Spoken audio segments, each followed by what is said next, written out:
নমস্কার। আপনার জন্মছকে যদি সূর্যগ্রহ নীচ অবস্থায় থাকে তাহলে কি সমস্যা দেখা দিতে পারে? চলুন জেনে নিই। সরকারি কাজে বাধা ও কর্মজীবনের সমস্যা তৈরি হবে। বাবার সাথে সম্পর্ক একদমই ভালো হবে না, দূরত্ব সৃষ্টি হয়ে যাবে।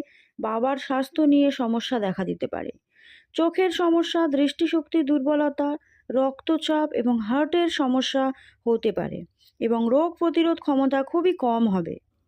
অফিসের বসের সাথে আপনার সম্পর্ক একেবারেই ভালো হবে না। সমাজে এবং কর্মক্ষেত্রে প্রাপ্য সম্মানটুকু পাবেন না। মান যশ কমে যায়, তাই অপবাদ জুটতে পারে। অতিরিক্ত মেজাজ হারিয়ে ফেলবেন। অহংকারী এবং দাম্ভিক হয়ে পড়বেন, যেটা আপনার জন্য একেবারেই খারাপ। আর আপনার কনফিডেন্স লেভেল অত্যন্ত কম হবে। জয় শ্রী গণেশ, জয় শিব শম্ভু, জয় মা তারা।